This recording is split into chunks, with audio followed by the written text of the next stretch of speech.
Toujours pas d'intro, toujours un plaisir de parler football, surtout quand on sait que nous allons vers les 90 dernières minutes de cette CAN, les gars. Incroyable. C'est la dernière ligne droite. On a été au Maroc, j'ai regardé les 5 matchs du Sénégal à Tanger. C'était juste fou. Et les demi-finales, on est revenu. Vous avez vu l'ambiance qu'il y avait dans les rues de Dakar. Et là, c'est la grande finale. Déjà, force à tous les Sénégalais, tous mes compatriotes qui sont là-bas au Maroc et qui n'ont pas pu avoir de billets. J'espère que les Lions, je précise bien, les Lions de la Teranga, nous feront ressentir tellement d'émotions qu'on va oublier cet épisode de la billetterie. Maintenant, les gars, les choses sérieuses vont commencer. On va jouer la finale contre le Maroc, 11e au classement FIFA. Nous sommes 19e au classement FIFA. C'est un match dont presque tout le monde rêvait, en fait. La plupart des amateurs de football voyaient ce Sénégal-Maroc en finale de CAN et tout logiquement, en fait, deux équipes qui ne se sont jamais affrontées en CAN. Vous vous rendez compte? Bref, ce sera un match fou entre une équipe sénégalaise, parce que nous, c'est notre 3e finale sur les 4 dernières éditions. On a perdu en Égypte face à l'Algérie. On l'a gagné en 2021 au Cameroun face à l'Égypte. L'Égypte, notre ami l'Égypte. Et là, en fait, notre 3e finale qu'on va jouer sur ces 4 dernières éditions. Et j'espère que celle-là, on va enfin avoir notre 2e étoile. D'ailleurs, c'est ça qui est bien dimanche. Quelle que soit l'issue de ce match-là dimanche, il y aura une équipe qui va décrocher sa 2e étoile. Et j'espère que ce sera les Lions de la Teranga. Bref, on va déjà commencer par parler des stats que je vois ici. Les infos sur les deux équipes, c'est assez intéressant. On parle de Sadio Mané qui est devenu, face à l'Égypte, le premier joueur à avoir 20 buts et passes décisives à la CAN. Ça, c'est top. Du Sénégal qui a eu 18 clean sheets sur les 27 derniers matchs qu'on a joués sur les 5 dernières éditions de la CAN. Et ça, c'est top aussi. Sénégal, on est sur notre 3e finale sur les 4 dernières éditions. Incroyable. Koulibaly et Habib Diarra qui ne vont pas jouer la finale. Gros coup dur pour le Sénégal. Donc, on parle du Maroc qui a gagné sa dernière CAN en 76 aussi. Donc, ouais, première finale de CAN depuis 2004. La finale qu'ils avaient perdue en Tunis contre la Tunisie. C'était même un match arbitré par un Sénégalais, vous vous rendez compte? Le hasard n'existe pas. Maroc n'a pas concédé de but, oui, dans le jeu. Maroc n'a pas pris de but cette CAN, au fait. C'est la meilleure défense. Un seul but encaissé, c'était le penalty de Sinayoko. Donc, c'est fou, hein? Nous, 2 buts encaissés. Brahim Diaz a mis 5 buts en 5 matchs consécutifs. Il y a juste le match face au Nigeria où il ne met pas de but et c'est juste fou, en fait. C'est le meilleur buteur de cette compétition. Bref, ça, c'est les stats. Mais au-delà des stats, les gars, c'est un match entre deux équipes qui ont vraiment grandi tout au long de la compétition. Quand je pense, par exemple, au Maroc, par exemple, là, ça, c'est le dernier 11 de départ face au Nigeria. Mais c'est une équipe qui a grandi dans la compétition. Hakimi n'a pas débuté ici. C'est Mazraoui qui jouait à droite les 2 premiers matchs. Salah Eddine qui était à gauche. Même le 3e match face à la Zambie, on a eu Cheibi qui était à droite, Mazraoui qui était venu à gauche. Donc c'est une défense qui a pas mal bougé. Hakimi, il a commencé à être vraiment titulaire parce que c'était des sorties de banc surtout le dernier match. Donc il a commencé à être titulaire contre la Tanzanie. Et même cette charnière défensive qu'on voit là, Aguerd de Massina, c'est la 3e charnière défensive du Maroc dans cette compétition parce qu'ils ont commencé le premier match face aux Comores avec Aguerd et Saïs. Saïs s'est blessé. Le deuxième match face au Mali, ils ont eu Aguerd et Yamik. Après, pour le match face à la Zambie, il y a eu Aguerd et Massina. Et depuis lors, excusez-moi, c'est des notifications. Et depuis lors, tu as en fait cette charnière défensive là qu'ils ont gardée. Donc beaucoup de choses ont bougé au fait dans cette défense là, mais la qualité est restée intacte. Ils n'ont encaissé qu'un seul but. C'est pour vous dire, en fait, c'est juste hallucinant. Maintenant, après cette charnière-là, tu as El Khanous au milieu, tu as El Ainaoui et Saïbari. J'espère que je l'ai bien dit. J'ai dit El Ainaoui. El Ainaoui, je pense que c'est ça. Donc, tu as El Khanous, El Ainaoui, Saïbari. Saïbari, il débute le premier match face aux Comores comme excentré gauche. C'est après, au fur et à mesure, bon, je pense le 2e match contre le Mali, il joue un tout petit peu milieu offensif, tout ça, mais bref. Il était un peu plus à gauche, c'était toujours un milieu à 3 à peu près. Donc, El Ainaoui, lui, il a jamais quitté ce 11 de départ-là. toujours été là. Donc il y a Khanous qui est venu, je pense à peu près qui a commencé à être titulaire contre la Tanzanie en 8e comme ça. Et Amrabat, c'est lui qui débutait contre les Comores, contre le Mali aussi. Il y a Amrabat qui avait débuté. Et après ça, il y avait, comme on le sait, Onaï qui s'est blessé. Lui aussi, les premiers matchs, c'est lui qui était titulaire. Et après sa blessure, voilà, en fait, on a eu Saibari qui est redescendu bien au milieu, Ezal Zouli qui est allé à gauche. Ezal Zouli, les deux premiers matchs, il n'était pas titulaire et le premier match, il n'était pas titulaire, mais je pense peut-être le deuxième, il l'était. Peut-être le deuxième, il était titulaire, je suis pas sûr. Mais en tout cas, il revient le deuxième ou le troisième où il a commencé à être titulaire. El Kabi aussi, le premier match, il n'était pas titulaire. En fait, j'ai jamais oublié Rahimi. Rahimi, je pense qu'il s'appelle Sofiane Rahimi, quelque chose comme ça. Rahimi, on était à une fan zone à Anfa Park, à Casa. Et il a eu un gros raté ce match-là, en fait. Et j'ai le commentateur, Rahimi. J'ai jamais oublié ça. J'ai toujours la vidéo sur mon portable.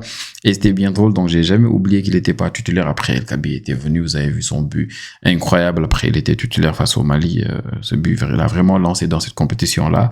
Et Brahim Diaz, titulaire depuis le début de la compétition. Donc, tu as pas mal de joueurs, au fait, qui étaient là, en fait, titulaires, voilà, Saïs s'est blessé, Yamik, c'était pas trop ça, j'imagine. Amrabat, les 2 premiers matchs, pas suffisant.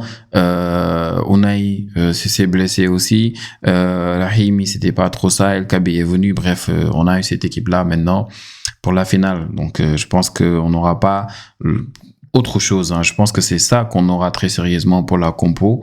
Peut-être s'il y a des changements, ce sera vraiment des surprises. Mais ce qui est à noter pour moi très sérieusement, c'est l'attaque au fait. Tu as Brahim Diaz qui est meilleur buteur de cette CAN, mais je pense que c'est une attaque où en fait ça marque pas beaucoup. En tout cas, il n'y a pas de variété. À part Brahim Diaz, il y a El Kabi qui a 3 buts peut-être. Il met ce but-là incroyable face aux Comores, en doublé face à la Zambie, je pense. Mais à part ça, voilà, en fait. Il y a Saibari buteur aussi. Zalzouli, je pense qu'il est pas buteur. Donc, il y a que ces deux-là en attaque, qui sont les buteurs. Et comparé au Sénégal, rien à voir. D'ailleurs, parlant du Sénégal, nous, c'est notre dernier 11. Depuis le début de la compète, Crépin indéboulonnable sur le côté droit. El Hadji Malick Diouf, les 2 premiers matchs, il les démarre pas parce que face au Botswana, il était suspendu. Il y a Jacobs qui démarre. 3e match face au Bénin, on tourne. Diouf vient, fait un match incroyable, mais n'empêche, face au Soudan, on remet Jacobs. Et Jacobs est décevant. Du coup, Diouf retrouve sa place et vous avez vu depuis lors, il survole les matchs. Il est incroyable, le match qu'il a fait face à ça, là, les gars. Koutos, rien à dire. La charnière Niakhaté Koulibaly, donc ils font les 2 premiers matchs, mais le match face au Bénin, on bouge un peu, on met une charnière Koulibaly sec, Koulibaly prend un rouge, donc là on a eu après Mamadou Sarr qui est venu, donc après c'était Mamadou Sarr aussi avec Sek. Après Sek et Niakhaté, on l'a vu aussi pour le match face au Soudan. Là, bon, on a compris maintenant face à l'Égypte, quand Mamadou Sarr est venu, qu'il est pas question parce que Sek, très sérieusement, face au Soudan, il a été décevant. Donc, c'est une charnière aussi où ça a pas mal bougé, mais n'empêche que 2 buts encaissés face à la RDC, face aussi au Soudan, et ça, c'était un peu incroyable.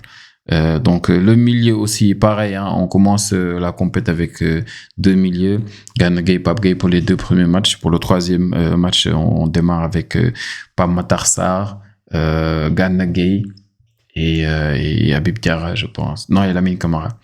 On démarre avec Pape Matar Sarr, Gana Gueye et Lamine Camara.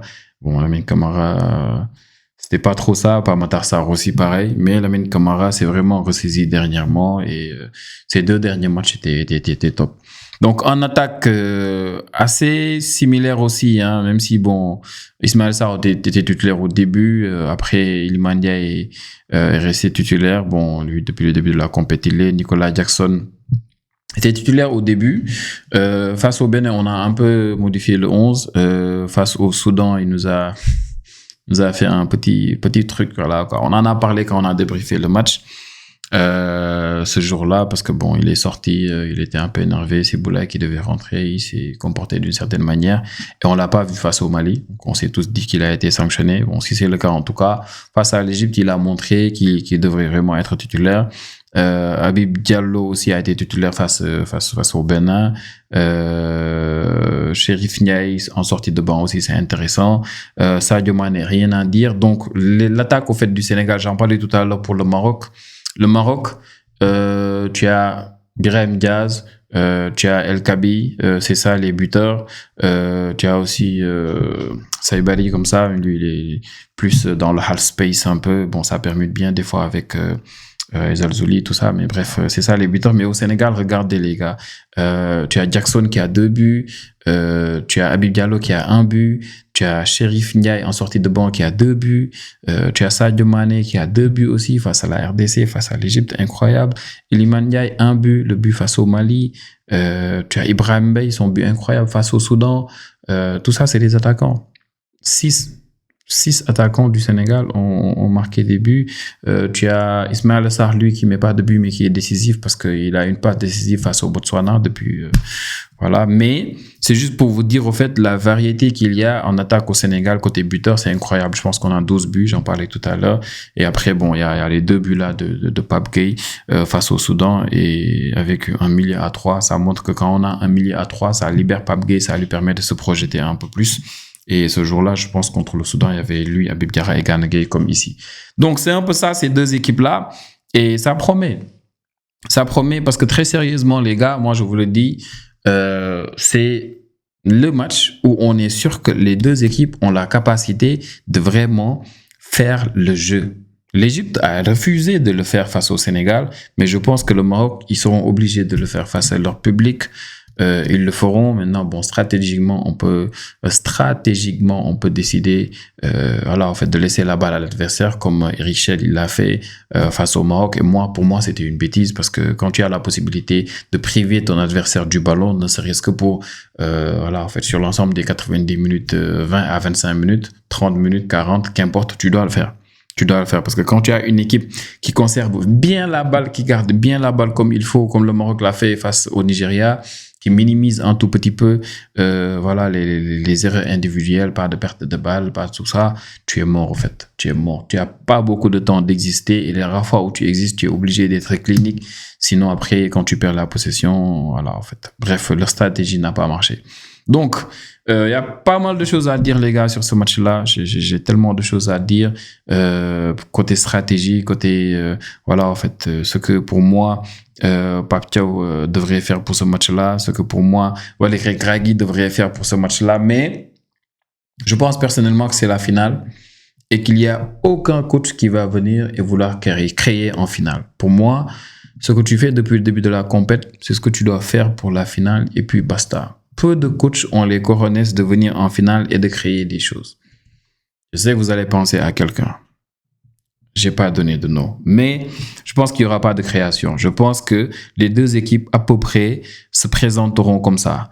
Et Massina, je le dis, il est venu depuis le match face à la Zambie, depuis il n'a pas bougé de ce 11-là. Mais c'est quand même le même Massina qui fait cette faute-là, en fait, que beaucoup ont jugé être un penalty face à la Tanzanie. Contre le Cameroun aussi, on l'a vu, son coup de là, en fait, très sérieusement, pour moi, en fait, il y a des erreurs individuelles qui fait que pour moi, voilà, en fait, il rend cette défense-là un peu moins sereine pour moi et on devrait profiter de ça. Donc, pour le Maroc, moi, je pense qu'il y aura à peu près ça. Je pense que ça va pas changer. Pour le Sénégal aussi, à peu près, il y aura pas ça, il y aura pas Koulibaly.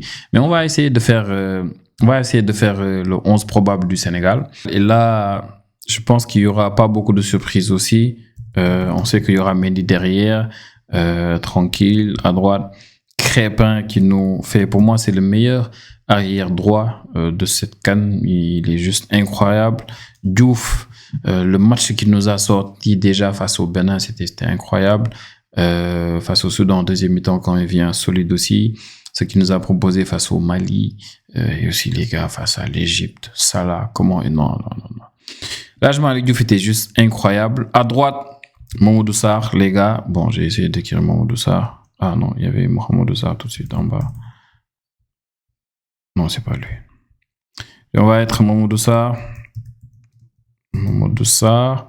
Voilà, je pense que là, la question se pose même pas parce que c'est qu'il a été très décevant la dernière fois face au Soudan. Il n'a pas été serein. Et quand on voit la sérénité que dégage Mohamed Sarr face à l'Égypte, quand on te jette dans le bain comme ça, ok, c'était déjà le cas face au Bénin, mais c'était un match de poule. Mais là, en fait, demi-finale d'une CAN, tu as 20 ans, on te jette dans le bain comme ça se voit que son père, c'est un ancien international, en fait. Ça se voit que lui, c'est un fils de lion. Parce que ce qu'il fait là, c'est juste hallucinant. Donc, Niakhaté, naturellement, à gauche, pour moi, ça, c'est déjà acquis. Après, il y a Ghana. Ghana, c'est sûr, il va être là. Pape Gueye aussi, c'est sûr, il va être là. Ghana, Pape Gueye, Lamine Camara, je pense que... En fait, j'aime bien la compétition qu'il y a eu tout au long de la CAN dans cette équipe-là, la compétition saine, et surtout le fait que Pape Thiaw, il ait été ce coach-là, en fait, qui a compris qu'il avait cette profondeur-là, en fait, sur le banc, et qu'il a utilisé. Quand ça ne marche pas, il n'hésite pas, en fait. Il sait que tu n'es pas vraiment le seul qui va jouer à ce poste-là. Il a des options sur le banc, il les utilise. Et pour moi, c'est ça qui a permis au Sénégal d'être là en ce moment, en fait, avec Lamine Camara qui n'était pas titulaire au début de la compétition, El Hadj Malick Diouf qui n'était pas titulaire au début de la compétition, mais ils sont là parce qu'ils ont gagné leur place, au fait. Pour moi, même s'ils n'avaient pas pris ce carton-là, Habib Diarra, après cette première période qu'il avait fait là, non, il n'y avait pas moyen qu'il démarre ce match-là qui en finale. Pour moi, coup d'os vraiment à Pape Thiaw. Incroyable. Donc, à droite, on aura encore Iliman Ndiaye. Et Sadio Mané, rien à dire. Le GOAT à gauche. Et au milieu, Jackson. Pour moi, si on ne veut pas créer, si on veut y aller sur l'assurance, on met cette compo-là et après, on est bien. Après, on est bien. Tu vas utiliser Jackson qui pourra venir faire comme d'habitude hein, au milieu, nous permettre d'avoir ce surnombre-là parce qu'on sait qu'avec les 3 milieux qu'il y a en face au Maroc, ils ont tout fait pour isoler les Baléba et tout ça face au Cameroun. On a vu comment ils adorent faire ça. Il n'y avait pas Ndindi contre le Nigeria et ça les a un peu handicapés. J'en avais parlé ici. Et pour nous, je pense que le taf aussi sera de tout faire pour isoler Pape Gueye. Pour moi, c'est le métronome de cette équipe-là. Donc, avoir 3 milieux, ça va permettre, en faisant aussi de Jackson ce pivot-là qui va venir très souvent créer le surnombre, d'avoir quelque chose. Lamine pourra lui aussi faire des appels dans les intervalles incroyables. Et on aura un duo intéressant avec Iliman Ndiaye et Mazraoui. Je le disais à un ami la dernière fois, je lui ai dit, écoute, Iliman Ndiaye, j'aime bien comment il utilisait son pied gauche quand on jouait face à l'Égypte pour essayer de tromper le piston droit qui est sorti après, et même le numéro 5, pour essayer de le tromper, le numéro 5 de l'Égypte, j'ai oublié son nom. Il utilisait souvent son pied gauche, je voulais dire, je sais pas si j'ai dit droit, il utilisait souvent son pied gauche pour essayer de le tromper un peu. Mais là, face à Mazraoui, son pied fort, c'est le pied droit. Et il va défendre sur Iliman Ndiaye quand Iliman Ndiaye va essayer de rentrer à l'intérieur. Il va défendre sur Iliman Ndiaye sur son mauvais pied, son pied gauche. Et Iliman Ndiaye là-bas, pour moi, il pourra bien utiliser ça quand il va déborder, il pourra rentrer à l'intérieur et trouver une petite passe en retrait ou bien essayer de centrer au deuxième poteau. Ça sera intéressant. À gauche, Sadio Mané, Hakimi, les gars, les 2 ballons d'or africains. Quel duel. Quel duel, les gars. Quel duel. Ce sera incroyable, ce match-là. Ce sera incroyable. Et Jackson, face à une défense, les gars, je vous dis, Massina, Agard, ils ont réussi le test Nigeria. Et Osimhen, les gars, je vous dis, c'est un sacré client. Donc, avec Jackson, si Jackson reste sur place, c'est sûr qu'ils vont vraiment le mettre dans leur poche. Mais si Jackson reste aussi mobile qu'il a toujours été, là, ça va être intéressant. Ça va vraiment être intéressant. Donc ça, pour moi, c'est ma compo de départ. Et dites-moi ce que vous en pensez. Maintenant, on va parler pronostics. Et pour les pronos, on va parler des avantages. Pour le Maroc, pour moi, le premier avantage, c'est le fait d'être à domicile. Ils sont chez eux, devant des millions de personnes, et ils veulent cette 2e étoile après 50 ans de disette. Et très sérieusement, c'est un gros avantage, en fait. Et Saint-Fier, le coach du Mali, en parlait avant le début de la CAN, ça a fait qu'il s'est attiré un tout petit peu les fautes de quelques Maliens quand il disait que Pour lui, les favoris, c'est les équipes maghrébines parce qu'ils sont chez eux, tout ça. Bref, il n'a pas totalement tort quand on voit que il y a deux équipes d'Afrique du Nord qui étaient en demi-finale, l'Égypte et le Maroc, et il y a une équipe maghrébine qui est là en finale. Donc, ouais, on sait jamais. Maintenant, l'autre avantage, c'est que c'est la première nation africaine demi-finaliste de la dernière Coupe du Monde, finaliste cette fois-ci. Ils ont connu pas mal de mésaventures à la CAN, mais là, en fait, c'est le moment idéal, c'est la compétition idéale chez eux, dans un stade qu'ils n'ont pas quitté depuis le début de la compétition, comme nous, on avait l'avantage aussi face aux autres équipes à Tanger. Donc ça, et le fait qu'ils ont un style de jeu très attractif, ils ont une équipe très complète sur toutes les lignes. Ça, en fait, c'est l'avantage côté Maroc. Maintenant, pour nous, le Sénégal, pour moi, le premier avantage qu'on a, c'est l'expérience. Je ne sais pas trop la tranche d'âge, ce que ça va donner. La moyenne d'âge au Sénégal, c'est 28 ans, 27 ans ici. Bon, à peu près la même chose. Mais tu as une équipe du Sénégal, malheureusement, Koulibaly n'est pas là, c'est une grosse perte. Mais tu as une équipe du Sénégal qui a l'habitude de ces matchs-là, en fait. C'est notre 3e finale sur les 4 dernières éditions. C'est une stat qui en dit long. C'est que nous avons l'habitude de ces matchs-là. Sadio Mané, qui paraît relax, calme, qui après notre qualification pour la finale a demandé à tous ceux qui voulaient célébrer de faire doucement parce que le taf n'était pas fait. Sadio a l'habitude de ces matchs-là.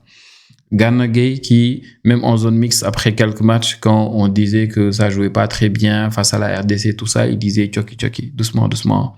Parce qu'ils savent, en fait. Ils savent que pour gagner ce genre de compétition-là, t'as pas besoin d'être incroyable sur les 7 matchs. On a vu ce qui s'est passé en 2021 au Cameroun. On a vu qu'on a joué 3 matchs de poule. On est sorti avec un seul but marqué. Pourtant, on est allé la chercher. Le 6 février 2022, on est allé chercher le trophée en finale. Et voilà, en fait. Ils le savent. Ils ont l'expérience. Ils ont aussi des jeunes qui ont intégré, des jeunes qui n'étaient pas là avant, qui ont besoin d'étoiles. Crépin n'avait pas pu jouer cette CAN-là. Iliman Ndiaye, Habib Diarra. Tu as beaucoup de jeunes, tu as beaucoup de joueurs. Niakhaté aussi, tu as beaucoup de joueurs qui veulent prendre cette étoile-là. Mais El Hadj Malick Diouf, ils ont ressorti des images d'El Hadj Malick Diouf le soir de notre victoire au Cameroun dans les rues de Dakar, je pense, avec ses amis de la Médina. El Hadj Malick Diouf qui disait carrément ouais, Sadio Mané, qu'on fasse de lui le président de ce pays-là, incroyable. Bref, c'est pour vous dire, hein. La vie ne réserve que des surprises. Donc, l'expérience pour moi, c'est déjà quelque chose. Le fait que on a en fait plus de talent pour moi chez nous au Sénégal, quand on voit l'équipe, comparé à celle qu'on a en face, c'est quelque chose, mais quand même individuellement, quand on voit, nous, on a quoi? On a 8 joueurs qui, depuis le début de la compétition, ne sortent pas de ce 11-là. Kalidou Koulibaly est le seul qui va pas jouer avec Diarra.